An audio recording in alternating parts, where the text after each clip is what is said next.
Bonjour tout le monde, j'espère que vous portez très bien. Bienvenue sur ma chaîne Blanche Kipidro. J'ai décidé de parler de l'extrait de l'interview du célèbre guitariste Richard Smith qui a bondé les réseaux sociaux il y a quelques jours. En fait, je ne veux même pas parler de ça. En fait, j'ai des questions à poser, à nous, à vous, ceux qui me suivent et à moi. Il a donné son opinion sur ce qu'il pense des Africains et en particulier et des Noirs en général.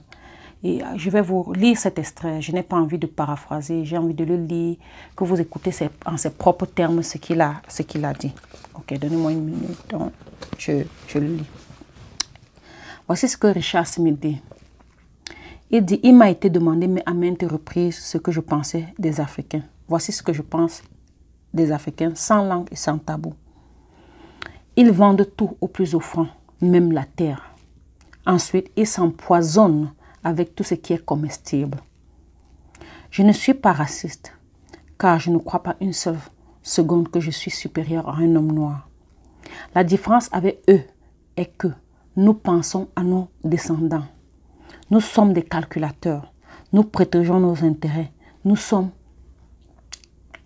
pouvons même tuer s'il le faut. Nous ne sommes pas émotifs. Nous avons dépassé cette étape. Si le lion a pitié de la gazelle, c'est lui qui mourra de faim. Ils ont des lions à la maison, mais ils ne comprennent pas la loi de la nature. Pas pour tout, ils se confient à la superstition et à la religion.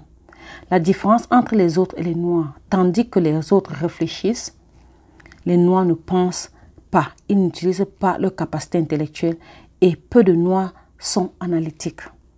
Et quand quelques noirs transpercent, nous les admettons à nos côtés ou les éliminons d'une manière ou d'une autre, le plus souvent avec la main d'autres noirs. Waouh! Nous leur avons apporté notre Dieu et inventons continuellement des concepts flous pour les confondre davantage. Dans 100 ans, leurs descendants seront plus esclaves qu'ils ne le sont maintenant. Ils sont déjà plus malheureux que la génération de leurs parents et ils croient naïvement que le nombre sera leur force. Il suffit de regarder comment ils se noient en mer pour venir ici. Nous les avons conquis avec quelques dizaines de nôtres et l'aide active des leurs. Les Noirs vendent les leurs pour des faux jobs et pour des faux travaux et pour la prostitution. Nous les avons forcés à parler et à écrire dans nos langues.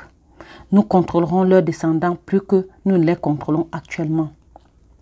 D'autres personnes ont compris notre jeu comme les Chinois, les Indiens, les Coréens, etc. Ils ont commencé à utiliser les mêmes connaissances techniques que nous pour protéger et dissuader, mais les Noirs n'ont rien compris. Comment ça fait de suivre ce genre d'extrait?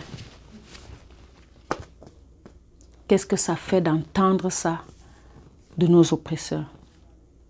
Est-ce que vous pensez que ce qu'il a dit est vrai? Est-ce que son opinion compte? Parce que c'est vrai, comme on dit souvent, son opinion, c'est la sienne. Mais tu peux donner une opinion qui a une valeur. Qu'est-ce que vous pensez de ça? Est-ce que ce qu'il dit, il est inventé? Est-ce qu'il est exagéré? Est-ce que c'est exactement ça? Je pense que le fait que ça a peuplé les réseaux sociaux, c'est parce que tout le monde a senti que ce qu'il avait dit, c'est exactement la vérité. Mais la question que je me pose maintenant, qu'allons-nous faire après avoir entendu ça? Après avoir lu ou bien entendu ce genre d'interview. Et pour vous dire, ce n'est même pas la seule personne. Je me rappelle il y a longtemps, le président de la Russie, Poutine, disait un truc de ce genre, que les Noirs ne s'aiment pas, on ne va jamais se développer, on restera esclave, on se déteste tellement et l'Afrique n'est qu'un cimetière parce que l'Africain ne rentre chez lui que pour être enterré. Donc il valorise tout. Il valorise les Européens, les Chinois, toutes les autres races, mais il ne se valorise pas. Il avait dit. Voilà encore un autre qui vient encore dire autre chose pour ajouter à ce que les autres disent déjà. Mais la question que je me pose, donc, qu'allons-nous faire? Allons-nous continuer à rester dans cet état d'esprit? La question que je me pose toujours, c'est que pourquoi est-ce que nous ne pensons pas trop à nos descendants?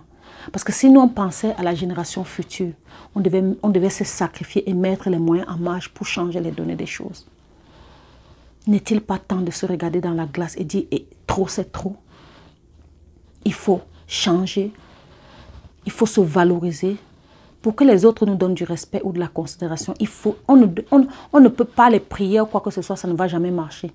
Ça doit se faire par des actes que nous posons au quotidien, entre nous, vis-à-vis de nous, et c'est comme ça qu'on va être respecté. Il a dit qu'il y a la loi de la nature. Ça n'a rien à voir avec tout ce qu'on peut, la superstition, la religion. Les choses sont comme elles sont. C'est clair comme net. Tout est sous nos yeux. Mais des fois, on fait semblant. On fait semblant de les regarder. On fait semblant de les voir.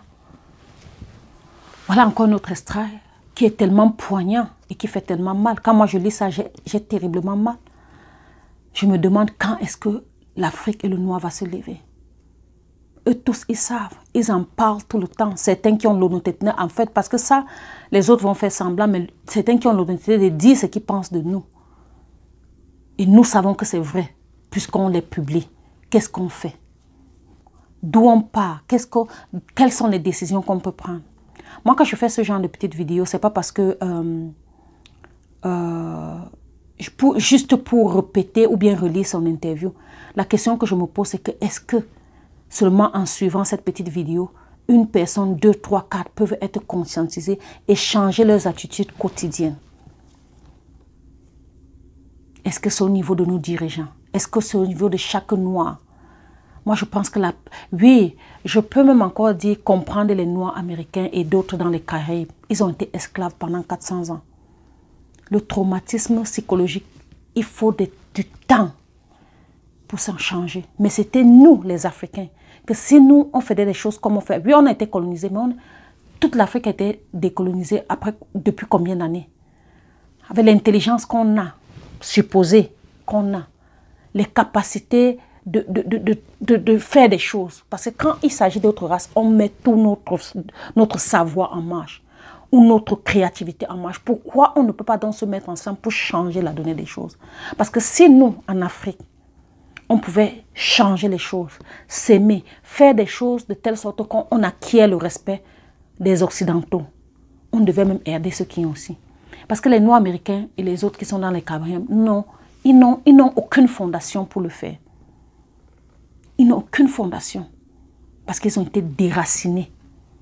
Mais nous, on a encore nos racines, on a encore nos valeurs, on a tout en main pour devenir ce qu'on veut, si on le veut, simplement si on accepte de se respecter, de s'aimer, de se supporter et de faire des choses qui doivent apporter de la valeur à notre Afrique. Là, on pourra venir aider les autres Noirs qui sont de par le monde. Ce n'est pas aussi triste de savoir que chaque fois on est indexé. Il y a même des grandes compagnies comme la compagnie de Tommy, je crois que c'est Tommy Highlander ou c'est quoi, qui a dit, le CEO de cette compagnie a dit une fois, je ne vous les Noirs, je ne veux même pas que vous achetez de mes marchandises. Mais non, le Noir est toujours le premier à acheter des choses là-bas. On n'achète pas africain. Regardez aujourd'hui, c'est la Chine, c'est vrai, la Chine qui fabrique tout et qui donne tout. J'avais dit dans une vidéo que nous les femmes noires dans le monde, et particulièrement aux États-Unis, on dépense plus de 20 milliards de dollars par an pour les produits de beauté et de cheveux qui viennent en Chine. Vous savez ce que ça représente? Et nous, on se plaint qu'il n'y a pas de moyens en Afrique. On se plaint qu'on souffre. Pourtant, on a les moyens de faire ces mèches et acheter. Tout ça, c'est une question d'organisation, une question d'entente, une question de créativité, une question de discipline. Pour que les autres nations arrivent là où elles sont arrivées, il leur a fallu de la discipline, du sacrifice, de l'entendre. Même, ce n'est pas toujours quand on s'aime qu'on fait des choses, mais quand on voit le bien de toute une communauté, on sacrifie beaucoup de choses pour arriver là où on a envie d'arriver. Mais malheureusement, le noir n'est pas comme ça. Vous voyez chez nous. Chez nous, même quand une femme ou un homme épouse un blanc, chez eux, c'est comme un demi-dieu. Et encore comme le président Poutine disait, il disait que les noirs voient les blancs comme les demi-dieux. Et c'est la vérité. J'ai assisté à des mariages où un blanc et un noir, et la famille de la noire va se lever et va dire à la foule, oh, chez nous, quand une des nous épouse un blanc, oh, on sait que la personne est arrivée. C'est-à-dire, le discours est tellement dévalorisant de l'être noir que nous sommes, que ça mène à pleurer. Tu te poses des questions. Qu'est-ce qui se passe? Il y a tellement de choses qui se passent Ou est-ce qu'on va passer le temps endormi à vivre au quotidien, dire oui, je vis pour moi aujourd'hui, dès que je meurs, et puis il y a quoi? Mais pendant ce temps, je crois que le plus grave problème, à mon avis, de l'homme noir, c'est parce qu'il ne pense pas à sa génération future. C'est aussi simple. Parce que si un seul instant, on se dit non, que seront les enfants de mes enfants, de mes enfants, de mes enfants, les actes qu'on poserait seraient différents, les choses qu'on ferait seraient différentes. C'est ça. C'est comme ça que les autres pensent. C'est pour ça qu'ils construisent leur pays. C'est pour ça qu'ils laissent des héritages à leurs enfants. Mais chez nous, non. C'est les dettes, c'est les problèmes, c'est les jalousies. C'est tout ça qu'on laisse comme héritage. Et on ne fait que continuer dans ce cycle. Mais dès qu'il y a une situation comme celle-là, boum, tous les réseaux sociaux sont en ébullition. Mais la raison donc pourquoi? N'êtes-vous pas fatigué de publier des choses comme ça sur les réseaux sociaux alors qu'on peut prendre des choses en main et faire? Le tout n'est pas de publier. Si on publie et on n'applique pas, si on publie, on ne prend pas ce genre d'interviews à contre-coup pour améliorer notre quotidien et améliorer notre futur, ça sert donc à quoi de les publier? Je demande à chacun qui a publié là, qu'est-ce que toi, c'est-à-dire qu'est-ce que toi personnellement tu comptes faire? Une chose peut-être qu'il a dit dans cet extrait, que tu avais l'habitude de faire, que tu vas changer. Ou parler autour de toi pour amener les autres personnes à essayer de changer. C'est triste, mais il est temps qu'on se regarde dans la glace. Il est temps qu'on fasse des choses. Est-ce que l'Afrique va à jamais rester esclave? Ou est-ce qu'un jour, on verra le bout du tunnel? Tout ça dépend de nous. Bon entendeur, salut. Merci d'avoir pris le temps de regarder cette petite vidéo. Évidemment, comme d'habitude, je vais toujours vous demander de laisser vos opinions et de dire, même sur cette vidéo, de dire plutôt ce que vous comptez faire à votre niveau pour que les choses essaient de s'améliorer dans la communauté, chez les Noirs dans le monde, même pas seulement en Afrique. Qu'est-ce que, personnellement, vous comptez faire? Ceci étant, n'oubliez pas, si vous n'êtes pas encore abonné, n'oubliez pas de vous abonner et de cliquer sur la cloche de notification. Et je vous verrai pour la prochaine vidéo. Au plaisir.